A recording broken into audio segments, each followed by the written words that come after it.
In the words of Nellie, it's getting hot in here. Wildfire experts say our hot, dry streak spells bad news for the summer. There's a confusing election going on in Lakewood. A yes vote really means no. A no vote means yes. Don't worry, we'll dumb it down for you. We're conducting a very important consumer investigation into whether Coors Field's 999, the 999 challenge, is really worth the hype and the cost. And true Rockies fans know you've got to focus on the good news wherever you can. The good news is I am unemployed, but I'm at a Rockies game. No win for the home team today, but we're still looking on the bright side tonight on Next. Colorado is going to court to stop President Donald Trump's efforts to federalize elections and restrict mail-in voting. Officials from both sides of the aisle told us this week the president's latest executive order undermines the state's right to run its own elections. Colorado is one of 23 states suing to block the president's latest executive order. That order, signed on Tuesday, directs Homeland Security officials and the Social Security Administration to create a list of eligible voters in every state. Anyone not on that list would be prohibited from receiving an absentee ballot through the mail. Trump has long claimed mail-in ballots are rigged, and he says states that don't comply with his order could lose federal funding. The lawsuit filed today argues the president cannot unilaterally change how elections work and that the order can't be implemented in time for the midterms in November. Officials in Alamosa say they're putting ICE on notice after finding out about a local field office and temporary holding facility operating in that city. The facility's been flying under the radar in Alamosa for 20 years, and it's under new scrutiny now due to the Trump administration's mass deportation agenda. There's really only one official ICE detention facility in Colorado right now. That's the Geo facility in Aurora. But reporting in the Colorado Times Recorder earlier this year highlighted temporary holding facilities at 9 sub-offices across the state. Individuals can be held in those facilities for up to 72 hours. ICE says those offices are not a secret, but leaders in Alamosa say they were surprised to find out about the holding facility in their own city. The city attorney there told councilors this week that ICE has been running a field office since 2005 there, and it's been used as a temporary hold facility the whole time. The city attorney says those hold rooms put the facility out of compliance with Alamosa's zoning code. City councilors weren't sure how or if those rules could even be enforced against a federal agency. This is pretty blatantly clear that there's not a lot we could do except pick a fight that's going to cost us a lot of money. We wouldn't try to strong arm ICE. That would be a losing proposition. We would figure out whether there's a way to resolve it. If not, we would probably go to court to enforce our zoning code against that use. That would be a years-long process. City councilors eventually voted to notify ICE about this zoning issue, but they acknowledge there's not much else they can do. They said they'll tell ICE not to expand operations at the facility, and city officials will monitor the facility more closely going forward. A fire weather warning has blanketed the Denver metro area and the whole eastern half of the state today. Experts predict a lot more of that this year. The National Interagency Fire Center is predicting significant fire potential will linger in Colorado for most of June, even July. The monthly report from that center, they track drought and fire conditions across the U.S. They say more than 56% of the country is currently experiencing drought, and that Colorado is among the states with the biggest drought increases last month. According to this report, eastern Colorado is already experiencing above normal, significant fire potential, and those conditions are expected to spread to the Front Range, even the western slope in June and July.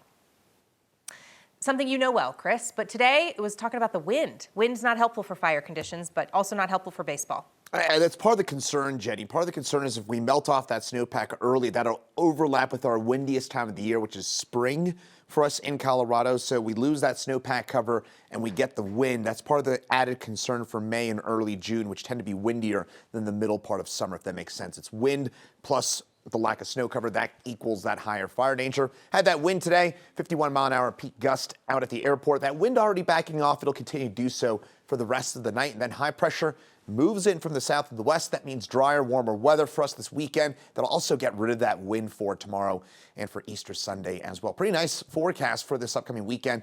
Temperatures low 60s tomorrow, chilly start. We'll drop down into the upper 20s, low 30s tonight around the metro area. And then we'll rebound to seasonal temperatures in the low 60s across the Denver area, 70s or close to 70 across the eastern plains. Again, very, very nice day for most of us. And then that 7-day forecast, it stays dry this weekend. Then rain chances increase next week with the potential for hopefully, fingers crossed, some meaningful rain at the end of next week or next weekend. Chris, thank you. How dense is Lakewood? Not an insult, it's a real question, a question that's going to be decided by more than 100,000 voters. Lakewood residents have a special election on Tuesday to maybe overturn Lakewood City Council's decision on zoning and development. In a not confusing twist, not confusing whatsoever, yes votes mean residents want to overturn council's decisions, and no votes mean they want to keep them in place. Marshall Zellinger explains. To use a sports term, the ballot issues on Lakewood's special election are a zone defense. The special election on Tuesday seeks to overturn 4 zoning decisions made last year by Lakewood City Council. But because this is politics and nothing is easy, what voters see may seem backwards. A yes vote on any of the 4 issues is a vote against the ordinance, repealing council's decision. A no vote is for the ordinance, keeping it in place. The ballot has 4 questions because council overhauled the zoning ordinance in 4 parts. Question 1 is about design standards, how buildings must look. It's also about parking rules, including eliminating parking minimums for affordable housing and for buildings near transit stops. Voting yes brings back parking minimums for new developments. No keeps the council decision in place to do away with certain parking minimums. Question 2 is about what can be built where, how big buildings can be, how close they can sit to property lines, and how tall they can be. Question 3 is the one that allows duplexes, triplexes, multifamily housing in all residential neighborhoods.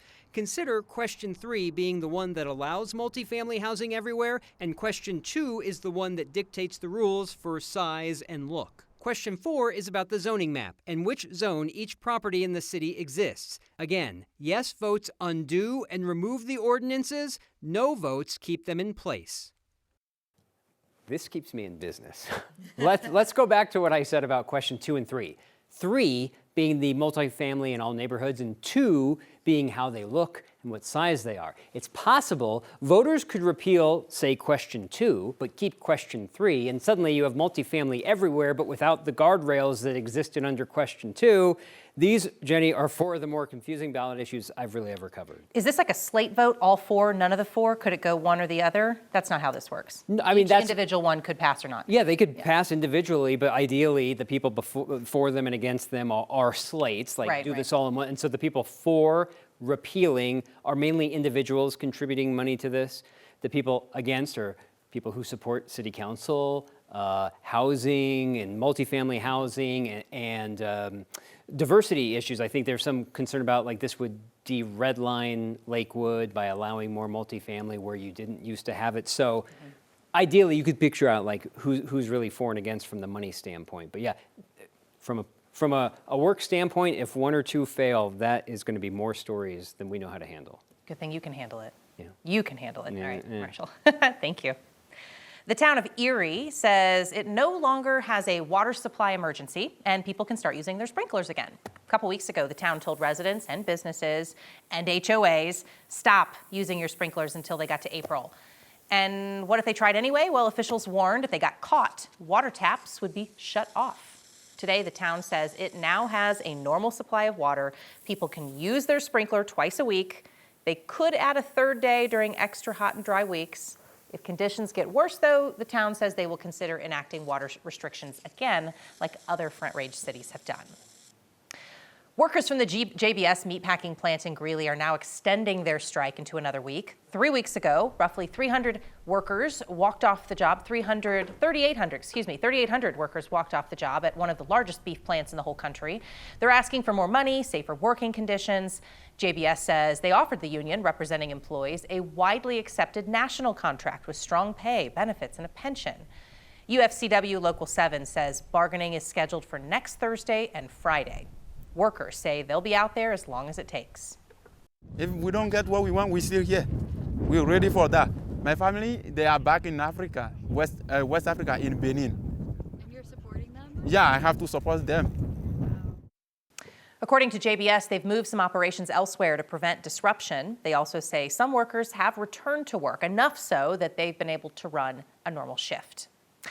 And teachers on strike at Sheridan schools in Arapahoe County say that school district and union are ready to try negotiating again. Classes have been canceled since employees in Sheridan School District 2 started picketing Wednesday.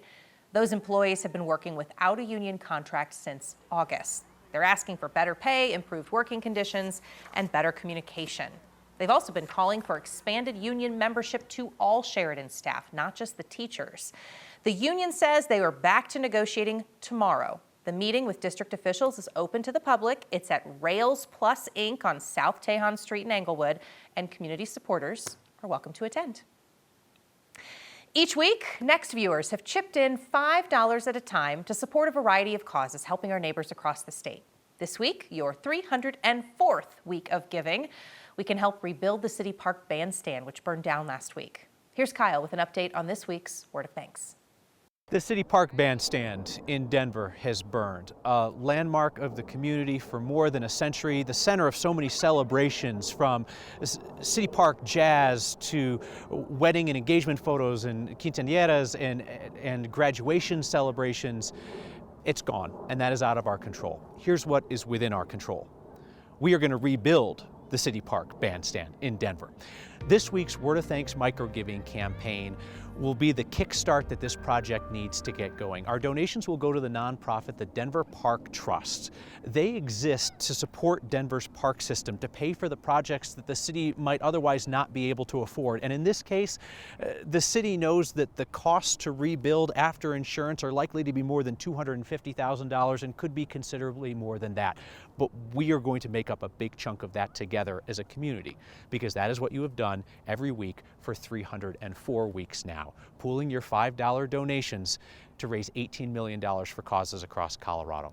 So scan the QR code on your screen or text the word thanks to 303-871-1491 to join me and others in giving. You know the deal. I'll never ask you to give to a cause that I don't support myself, so as always, I'll match the first 50 donations of $5 to get us rolling. And more than 7,500 of you have signed up to make a monthly donation to the Word of Thanks Fund. Put in your information, your donation amount once, and each month it's split between all of the various causes that we feature. You help everybody. And that has meant that you've added almost $50,000 to each weekly campaign. Thank you. A proposal to limit soda purchases falls flat with state regulators. They say the governor is preparing to step in. Speaking of healthy foods, how does 9 hot dogs and 9 beers sound? Coors Field has a trendy new concessions option, but is it worth the price? We'll look into it next. State regulators are pumping the brakes again on a vote to decide whether SNAP recipients can use their benefits to buy sugary drinks like soda. It might not matter, though, if Governor Jared Polis beat them to the punch through an executive order.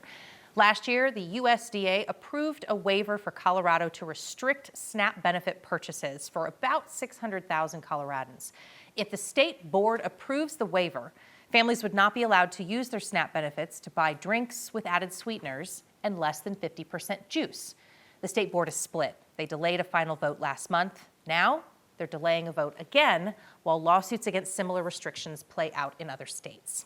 A board member says Governor Jared Polis is working on his own executive order to limit state spending on sugary drinks. The governor's office has not confirmed the details, but says the draft order would include an array of actions to increase healthy food access. Some Rockies fans don't care if the team was down 7-0 today before they even sat down in their seats. It's a nice enough day, the beer was cold, and with beer goggles on, who's counting wins or the snack budget? Our very sober Spencer Soicher found Coors' newest concession offering is kind of a rough deal. You should start over here because people have been talking about this for weeks now, Chef. I don't think we've heard people talking about that potent Rockies lineup. Getting a lot of attention on all the national broadcasts. But the Rockies say national media is talking about their brand new offering, the 999 Challenge. That's our fun play that we're having this year. It's supposed to be 9 hot dogs and 9 beers eaten over 9 innings for $65. And it's a worse deal than the one they gave Chris Bryant. Let's do a little math. A standard 12-inch foot-long Rocky dog at Coors Field costs $9.89. And one 20-ounce draft domestic beer, call it a Coors Light, is 11.19. The 999 challenge has 9 mini hot dogs. Each of them are 3.5 inches. And you're getting 9 4-ounce beers for $65. So you're getting 31.5 inches of dog. That's about 2.6 Rocky dogs. And 36 ounces of beer, the same as 1.8 of the regular domestic beers. One every inning. Okay, so we get the point is to drink 1 beer and eat 1 dog an inning. And you're getting 1.8 beers and 2.6 Rocky dogs for $65. If you don't need someone to cut up your food for you into a bunch of small pieces or pour your drink into 9 little cups, you could actually get more hot dog and more beer and keep more money. Instead of 2.6 dogs, you buy 3. Instead of 1.8 beers, you buy 2. 3 dogs, 2 beers. $52, not $65. The 9 dogs, 9 beers, and 9 innings challenge, more like 3 dogs and 2 beers that could be finished in the first inning, where the Rockies gave up 7 runs today. So there's a reason I'm not standing here with a hot dog right now. The 999 is served at one stand, and my friend got out of its line in the first inning when it stopped moving because every mini dog they had was frozen rock solid, Jenny. This is the hard-hitting journalism that we can count on here on Next. Spencer, thank you. My good news is that during the first week of street sweeping, I didn't get any tickets, so I can afford Dippin' Dots and a pretzel at the Rockies game. Go Rockies! Remember this morning when Rockies fans still had a smile on their face? Good thing we hit the streets early to ask our favorite Friday question. For the Rockies faithful, it might seem like there's not much to celebrate today. The Rockies lost their home opener 10-1, but we caught up with fans before the game to ask our favorite Friday question. My good news is keeping the community clean, keeping everybody safe. My good news is that there are so many people out in Ballpark Denver today supporting local businesses and coming together as a community to make the neighborhood a better place. Blow dogs. They're just brothers trying to start their own little business, something to do for the summer to keep them busy. My good news is pretty soon my mom's gonna start getting a job where she can work at home to take care of me. My good news is making stuff with my brothers, and they're really kind to me, and I love them too. The good news in life is that we're together. I got my kids and we're out here at the ball game, the opening day for the Rockies. Hope the Rockies win. A Rockies win later today, of course. That's going to be the good news. My good news is that I made the school baseball team. My good news is I am unemployed, but I'm at a Rockies game. My good news is that it's the Rockies home opener. What more do you need? Yesterday when I was walking down the street, I ran into Brandon Marsh.